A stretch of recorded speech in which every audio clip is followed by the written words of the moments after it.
Question number first, गास प्रमेय लिखिए तथा इसे सिद्ध कीजिए। वेरी इंपॉर्टेंट क्वेश्चन, ये कई बार एग्जाम में पूछा गया है। अगर हम क्वार्टरली एग्जाम की बात करें तो 4 अंक का आया है लास्ट क्वेश्चन में।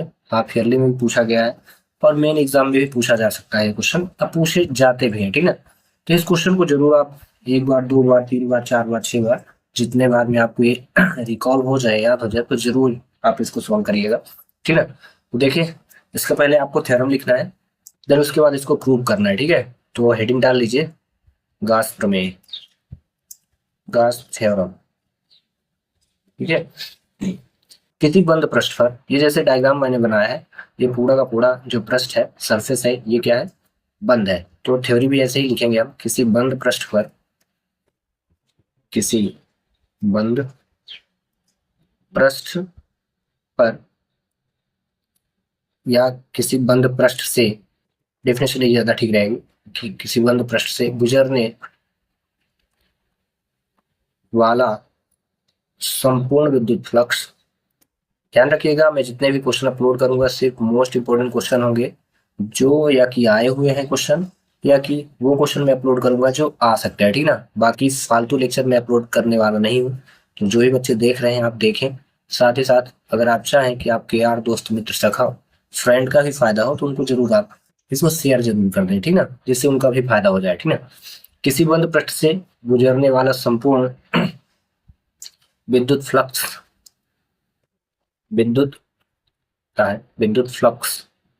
ध्यान रखिए, जो मैं हिंदी लिख रहा हूँ अगर समझ में ना आए तो जब मैं वर्डिंग को बोलता हूँ तो उसको आप नोट आउट कर लिया करें। हाँ, संपूर्ण विद्युत फ्लक्स उस बंद पृष्ठ पर, उस, ये इसकी थ्योरम है, उस बंद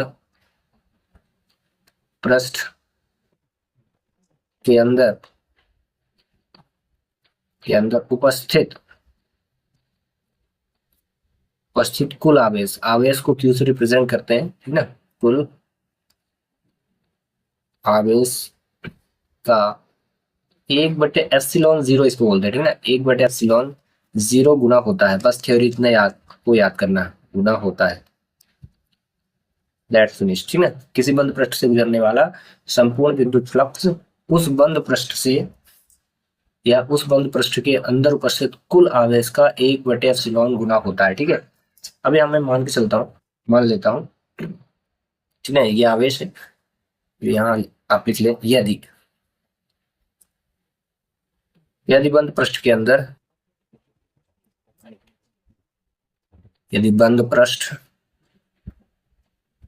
के अंदर उपस्थित कुल आवेश, उपस्थित कुल आवेश, आवेश को रिप्रेजेंट करते हैं क्यू से। यहाँ पे मैंने डायग्राम में ये स्मॉल क्यू लिया तो वही लिखूंगा, क्यू हो तो,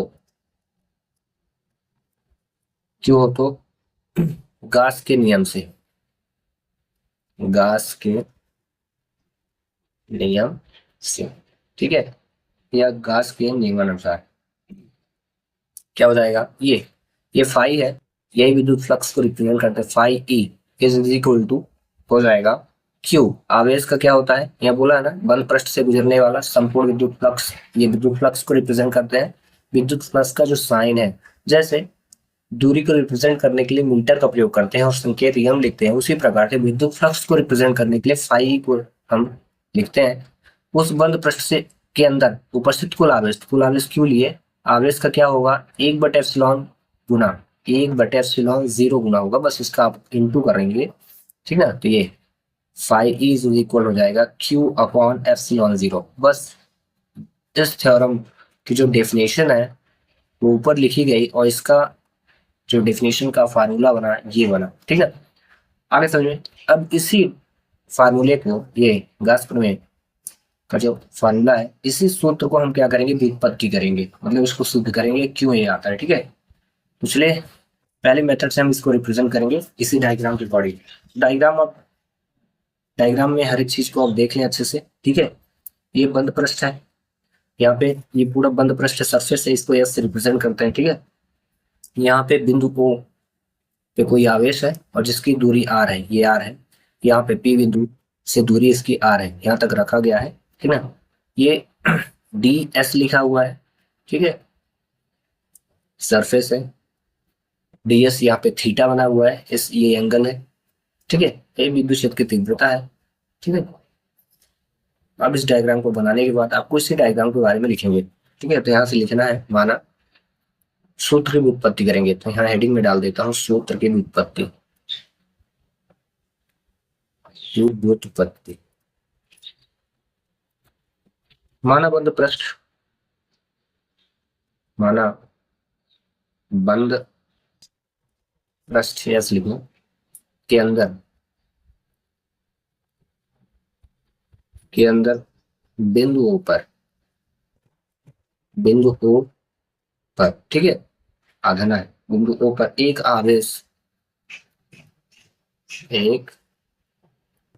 आवेश बड़ा है प्लस Q रखा है, ठीक है। बिंदु O से R दूरी पर डायग्राम में देखें आप, ठीक है।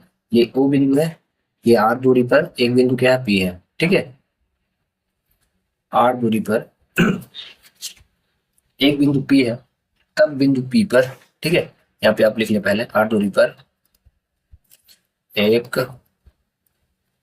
बिंदु P है, तब R दूरी पर एक विद्युत क्षेत्र,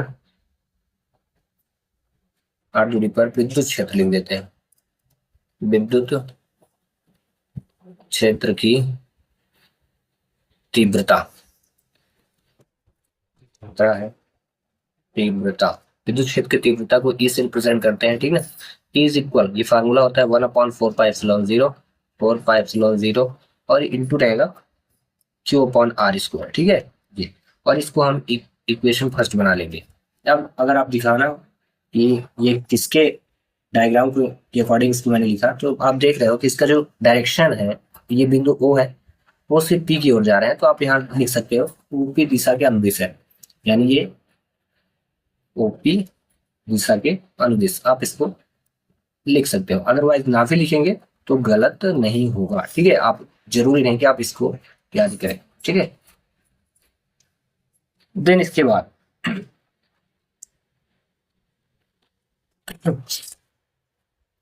अब यहाँ पे सब्सट्रैक्ट करके माना लिख लीजिएगा या सब्सट्रैक्ट लिख लीजिएगा, जो भी आपको याद हो जाए। माना इस कर देता हूँ, ठीक है। माना अल्प, जब डी ये पहले लिख देते हैं, ठीक है। माना अल्प पृष्ठ, ध्यान रखिएगा ये सरफेस है, पृष्ठ को रिप्रेजेंट करता है, ये संपूर्ण कहलाता है। जैसे डी इसमें लगाएंगे तो उसको अल्प बोलते हैं, आधा बोलते हैं, ठीक है। माना अल्प पृष्ठ, तो अल्प पृष्ठ को डीएस से रिप्रेजेंट करेंगे, ठीक है। माना अल्प पृष्ठ डीएस बिंदु पी को, डीएस बिंदु पी को चारों ओर से घेरे हुए हैं, ठीक है। और इसके क्षेत्रफल की दिशा, और इसके क्षेत्रफल की दिशा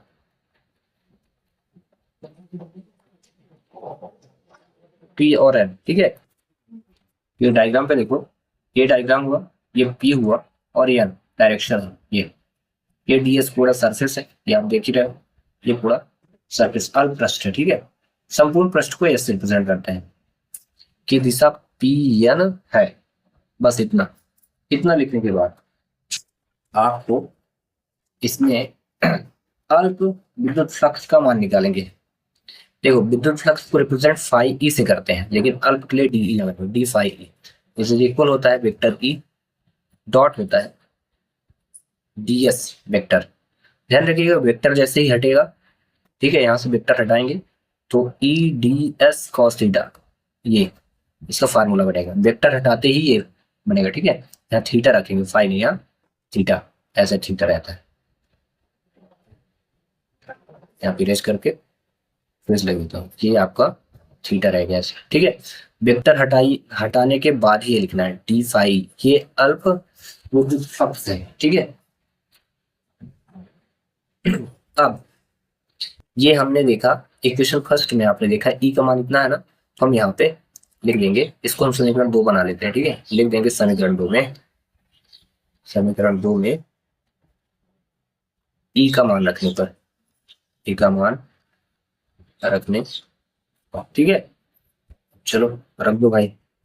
पहले D phi E is equal E D S cos theta, इतना रखिए। ई की वैल्यू क्या होती है, इक्वेशन फर्स्ट में आपने देखा, ये यहाँ पे 1/4πε0, 1/4πε0 डॉट डॉट मतलब into Q upon R square, और जितना भी है उसको भी लिखना है D S cos theta, D S cos theta, ठीक है। थीटा अच्छे से बनाइएगा, गलत ना होने पाए। डी फाई ई, फाई में क्या रहेगा, 0 बना के ऐसे 20 से काटना, फिर लिखना है ये थीटा कैसे रहेगा, ऐसे करके ऐसे, ये थीटा कहलाएगा, ठीक है। लास्ट में एक क्वेश्चन मैं पूछूंगा, आप उसको कमेंट जरूर करिएगा, ठीक है, अगर आपको समझ में आ गया होगा तो अब यहाँ पे डी फाई, यहाँ लिखिए डी फाई ई अल्प विद्युत फ्लक्स है, ठीक है। और जैसे इस डी को हटाएंगे तो संपूर्ण विद्युत फ्लक्स कहलाएगा, ठीक है। D phi E is equal, Q का इंटू करिए 1 में, तो ये हो जाएगा क्यू अपॉन 4πε0, हो गया 4πε0, और देन उसके बाद क्या हो जाएगा, जितना बचा डी एस कॉस थीटा, और अपॉन क्या हो जाएगा आर स्क्वायर, ठीक है। D S cos theta upon R square.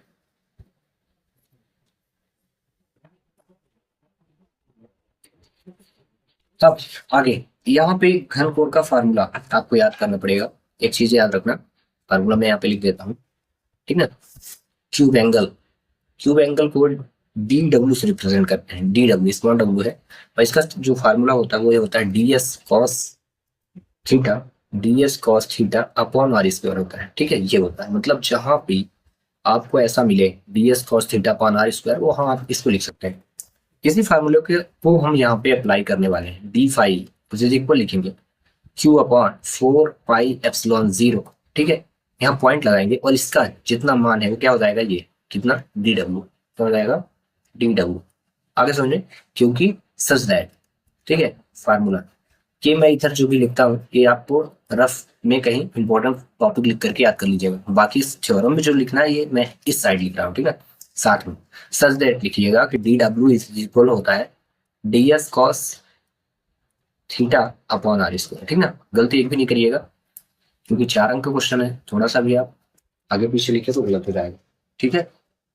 ये घन कोण का मान होता है। देन इसके बाद अब हमें निकालना है संपूर्ण विद्युत फ्लक्स, ठीक ना। तो आप ये लिखिएगा, अच्छा है इसको इक्वेशन बना दे थर्ड, या सिंपली आप लिख सकते हो, ठीक है। संपूर्ण पृष्ठ, संपूर्ण पृष्ठ, संपूर्ण पृष्ठ को एस से रिप्रेजेंट और अल्प पृष्ठ को डी एस से, ठीक है। संपूर्ण पृष्ठ यस से गुजरने वाला, यस से गुजरने वाला संपूर्ण विद्युत फ्लक्स, संपूर्ण विद्युत फ्लक्स। अब देखो मैंने बोला ना, ये जो फाई है ये विद्युत फ्लक्स है, लेकिन डी लगने से अल्प हुआ, अब हम डी हटा देंगे तो क्या हो जाएगा, संपूर्ण होगा। तो देखना संपूर्ण को कैसे रिप्रेजेंट करेंगे, फाई ई इज इक्वल, ठीक है, ये समाकलन का साइन लगा के ऐसे लिखना है, ये फ्लक्स को रिप्रेजेंट करेगा, और यहाँ यस, यस क्यों, क्योंकि संपूर्ण लिखना सरफेस है, ठीक है। और लिखेंगे डी फाई ई अल्प पृष्ठ, ठीक है। अब यहाँ पे इसको अगर मान लें इक्वेशन थर्ड, तो आप यहाँ देखो डी फाई बराबर कितना होता है, ये पूरा का पूरा Q upon 4πε0 into D W, इतना होता है। तो इसको आपको यहाँ पे रखना है, फाई इज इक्वल हो गया, ये समाकलन एस लगाए, डी फाई की जगह इतना लिखना है क्यू अपॉन, ठीक है, क्यू अपॉन 4πε0 और डॉट लिख के डी डब्ल्यू लिखना, ठीक है। सच दैट आप लिख देना कि भाई मैंने इसको जो लाया ना, समीकरण 1 3 से लाया, समीकरण 3 से, क्योंकि मैंने इसमें समीकरण 3 बना दिए। अगर आप समीकरण 3 न बनाते तो आप इसको डायरेक्ट लिख सकते थे कि डी फाई ई का मान रखने पर, ठीक है ना, डी फाई ई का मान रखने पर तब भी होगा। सब राइट। देखिए मैं थोड़ा, ये लेक्चर काफी लंबा होने वाला है, क्योंकि मैं काफी बेसिक से और काफी गहराई से बता रहा हूँ, ठीक है ना, जिससे आपको एक टॉपिक अच्छे से समझ में आए। ठीक है, तो धैर्य से आप इसको देखिएगा, लास्ट तक देखिएगा। ठीक है, हाँ, इंसिस्ट करूंगा कि अपने यार दोस्त मित्र सगा फ्रेंड को ये लेक्चर जरूर दिखा दीजिएगा, एक बार में समझ में आ जाएगा। हाँ, चलिए लिखें। ध्यान रखिए जब भी आप इसको लिख रहे हो तो वीडियो को रोक रोक ना लिखें, पहले वीडियो को पूरा देख लें, उसके बाद लिखना स्टार्ट करें। एक बार देख लेंगे समझ में आ जाएगा, उसके बाद जब लिखेंगे पूरा कंठस्थ हो जाएगा। ठीक है ना, एक बार 2 बार 3 बार लगाएंगे तो पूरा बनने लगेगा। ठीक है, अब यहाँ पे लिखिएगा, यहाँ डी डब्ल्यू समाकलन की विशेषता होती है जो यहाँ पे होगा। ठीक है, अल्प ये जो डी डब्ल्यू, डी डब्ल्यू मतलब वर्क होता है। ठीक है, ये जो पूरा मान है, ठीक है, यहाँ पे, लेकिन ये डब्ल्यू डी डब्ल्यू का है, किसको रिप्रेजेंट करता है, घनकोण को। ठीक है ना, तो सिर्फ हम घनकोण का मान निकालेंगे, तो इसको हम स्टॉप कर लेंगे और ये पूरा पूरा बाहर आ जाएगा। तो ये आ जाएगा क्यू अपॉन 4 पाई एप्सिलॉन 0, और ये बचेगा एस डी डब्ल्यू। ठीक है, इतना बचेगा। अब याद रखिएगा, जब भी घन कोण का समाकलन निकाला जाता है, किसका, घन कोण का, ये हो गया Q upon 4 pi epsilon 0 into 4 पाई लिखिएगा। क्यों लिखेंगे 4 पाई, अब यहाँ सच दैट लिखिएगा कि देखिए ऐसा है जैसे गो मतलब जाना होता है ना, गो मतलब जाना होता है ना, समझाने के लिए। उसी प्रकार से आप बता दीजिएगा कि 5s/dw मतलब क्या होता है, 4 पाई होता है, बस इतना लिख देना। ठीक है, मतलब जहां ये मिलेगा वहां हम 4 पाई लिखेंगे, ऐसा थ्योरी है। आपने रखा, अब ये देखो 4 पाई डिवाइड में है, ये इंटू है, दोनों कट गए, जो बचा कितना, संपूर्ण विद्युत flux phi is equal Q upon epsilon 0, यही था ना। और यही गास प्रमेय का जो थ्योरम में सूत्र था वो यही था। और इस प्रकार से गास प्रमेय की थ्योरम भी कंप्लीट और इसका फार्मूला भी कंप्लीट। हाँ, कहीं पे आपको डाउट हो तो आप बेझिझक क्वेश्चन कर सकते हैं। मैं आपसे क्वेश्चन करूंगा, ठीक है। पहला क्वेश्चन, ई को क्या बोला जाता है, मैंने पूरे लेक्चर में काफी बार बोला, ई जो यहाँ पे साइन जो अल्फाबेट यूज हुआ है, ई को क्या बोलते हैं, ठीक है ना, फिजिक्स वर्डिंग। दूसरा क्वेश्चन है, इसको क्या बोलते हैं, ठीक है, ध्यान रखिएगा। पहला क्वेश्चन, दूसरा, मेरे क्वेश्चन करने का मेन उद्देश्य ये है कि जब आप फिजिक्स पढ़ रहे हैं तो ये जो सिंबल आएंगे तो ये आपको याद हो रहे हैं कि नहीं, अगर नहीं याद हो रहे हैं तो आप फिजिक्स भूल जाइए कि आपसे बनेगी, ठीक ना। तीसरा क्वेश्चन, ठीक है, ये डी फाई ई को क्या बोलते हैं। चौथा क्वेश्चन, फाई को क्या बोलते हैं, ठीक है। अगर आप लेक्चर को अच्छे से देखें तो आपसे बन जाएगा, फाई को क्या बोलते हैं। एक क्वेश्चन पूछ रहा हूं, डी डब्ल्यू का मान क्या होता है, ठीक है। 5 क्वेश्चन है, देखेंगे कि कितने बच्चों को ये लेक्चर पूरे अच्छी तरह से समझ में आया। जिनको समझ में आया होगा वही इनके आंसर दे सकते हैं। मिलते हैं next video, thanks for watching.